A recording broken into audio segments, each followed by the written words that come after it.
A desigualdade é mais um instrumento do poder. Talvez o instrumento mais degenerado e mais brutal de aquisição e manutenção do poder. O poder possui uma estrutura compensatória, uma estrutura onde existe o reconhecimento das próprias limitações, da própria incapacidade de lidar consigo mesmo e se justifica a partir desse processo de comando, de interferência, que conta também com toda uma base de asseclas que louvam, que enaltecem, que transforma esse poder num circo paranoico, numa histeria, num paroxismo absurdo, muito semelhante àquilo que Guy Debord chama de sociedade do espetáculo, só que eu levo um pouco isso para a ideia da própria questão da manifestação do poder. A desigualdade é a mais brutal de suas estratégias.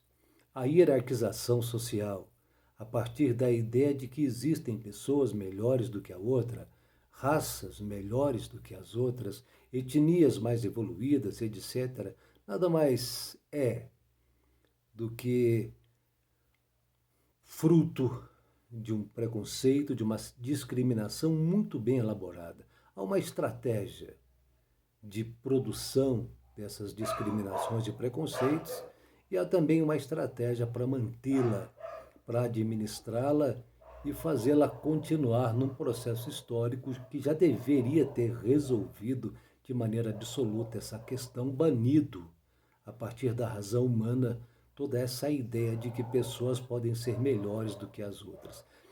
Não obstante, o que se percebe é que essa hierarquização, ao invés de ser banida, ela, na verdade, ela se expande em nível natural, ela se expande pela natureza afora. Elementos como raça ariana, eugenia, deuses brancos, deuses nórdicos, contestações culturais a partir da ideia de que aquilo que eu cultuo e ritualizo é muito mais evoluído e melhor do que aquilo que você cultua e ritualiza. A ideia da meritocracia, uma das ideias mais falaciosas do ponto de vista sociológico e político que já foi instaurado, e todo esse processo tendo como único objetivo a manutenção e a permanência de estruturas de poder. Porém, a desigualdade é um elemento muito cruel porque ele impede, obstaculiza o crescimento de muitas pessoas, de muitas classes. E, infelizmente, toda essa discussão ela vai se esvaindo com o tempo, com a ideia de que pessoas que trabalharam muito têm. Ninguém questiona. Eu acho até um grande absurdo questionar a riqueza alheia. A questão é até onde essa riqueza alheia é fruto da pobreza de todos. Até quando se pode aceitar que pessoas morram de fome num mundo onde alimentos são jogados fora, onde o supérfluo toma conta do necessário? Não podemos aceitar, isso é absurdo. E todo esse processo ele se expande pela natureza. A natureza pode ser destruída, ela tem que conviver com o progresso. Progresso esse que acaba enriquecendo apenas uma minoria. Essa hierarquização de quem pode, de quem vai estar na ponta de todos os benefícios que o planeta pode oferecer, que a sociedade pode construir, é algo lamentavelmente estruturado a partir de bases muito, muito degradantes. Entender ou aceitar que a hierarquia social, a hierarquia é algo da própria natureza humana é um grande absurdo. Vivemos a reelaboração da ideia de comando, da ideia de quem pode e de quem não pode. Quem pode ser excluído, quem será excluído, quem poderá ter chances mínimas, quem não terá chance alguma, e principalmente aqueles deixados de lado para morrer. Michel Foucault já dizia muito bem que a sociedade se estrutura a partir da ideia, o próprio Estado se estrutura a partir da ideia de um grupo a ser deixado de um lado, de um grupo a ser deixado de lado, abandonado à própria sorte. Um grupo deixado para morrer. Aquele Mbembe, na sua obra magnífica, necropolítica, trabalha a mesma questão. O próprio racismo, que é um dos sistemas de hierarquização de classes mais abjeta, mais absurda, que o Estado mantém dentro da sua base o próprio racismo, se alimenta dele, infelizmente. E aquele Mbembe, como Michel Foucault, analisam muito a questão desses grupos, desses seres que são deixados de lado à própria sorte, abandonados à própria sorte, deixados para morrer. E analisando do ponto de vista dessa expansão da desigualdade, nós vemos muito isso em relação aos animais, principalmente aos animais que convivem conosco o nosso dia a dia, o nosso cotidiano nas ruas, os cães, os gatos. Os cães são seres de uma vulnerabilidade tão grande que entristece quem se sensibiliza com isso. Os cães não têm como conseguir comida, nem como conseguir água, nem como domar seus instintos. Os cães estão abandonados à própria sorte.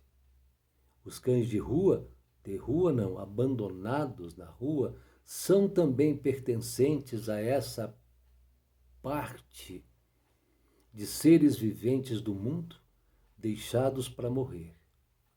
Os vira-latas, os cães de rua, os cães vadios. E de onde surgiu essa ideia de que alguns cães podem ter o benefício do amor, do cuidado, do alimento, da água, do respeito, do carinho e outros não? Amigo, isso é degradante. É degradante imaginar-se vivendo num mundo onde se cria uma hierarquia tão degenerada, tão absolutamente nojenta como essa. Cães abandonados à própria sorte e outros animais aprisionados em gaiola, pássaros ainda aprisionados em gaiola, seres com asas. O simbolismo de todos esses animais, dessas aves que conseguem voar, que conseguem estar acima e respirar o mais puro dos ares e serem aprisionados também nos degrada. Infelizmente, toda a estrutura social e política construída nesse mundo nos degrada. É uma infâmia que, infelizmente, o meu ceticismo me faz dizer que talvez não haja mais solução. Apenas soluções pontuais. Apenas pessoas que conseguem salvar uns ou outros desses seres. Eu tenho visto no meu dia a dia, no meu cotidiano, animais com tanto medo do ser humano. E esse medo, ele não se instala nos cães, nos animais por acaso.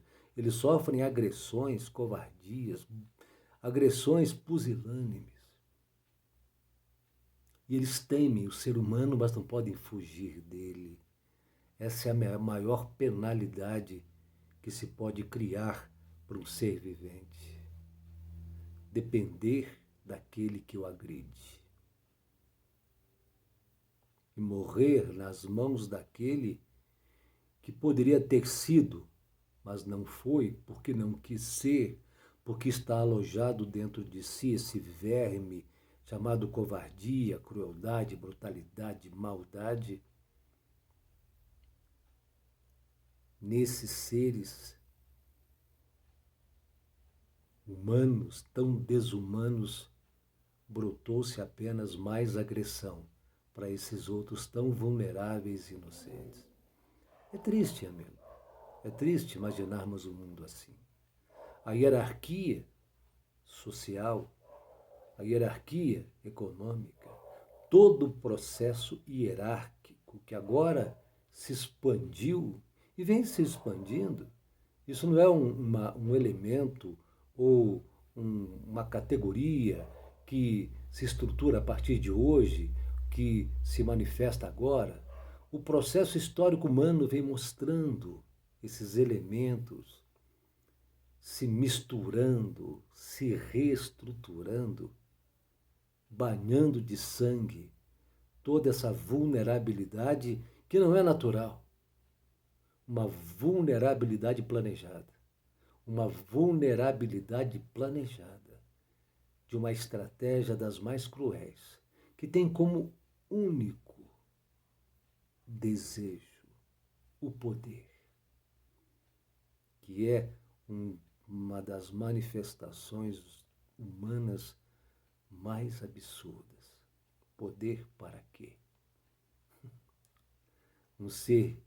Poder para um ser que vive pouco, que não tem nenhum tipo de possibilidade de uma expectativa absoluta acerca de quanto tempo estará aqui. Seres cuja contingência bate à sua porta todo dia, seres que não são necessários.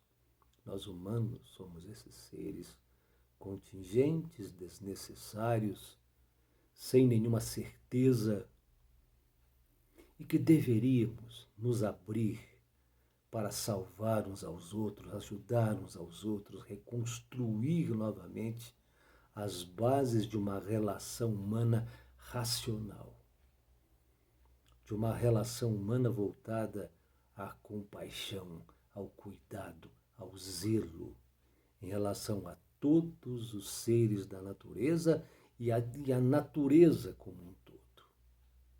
Vivemos um momento de um parasitismo humano em relação ao planeta e à natureza, e isso reverbera e de maneira muito brutal nas relações humanas com outros seres humanos e com os animais.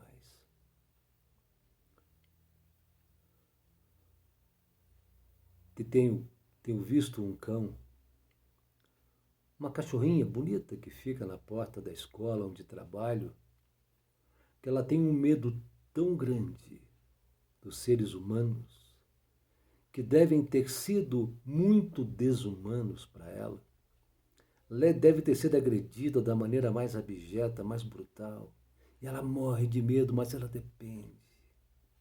E ela sabe que é apenas ali que vai sair o alimento e talvez até a proteção.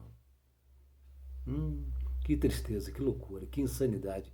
A insanidade campeia todo esse processo de construção de poder, manutenção de poder, que nada mais é do que a forma mais degradante, mais inferior de se relacionar com as coisas. Triste. Muito triste.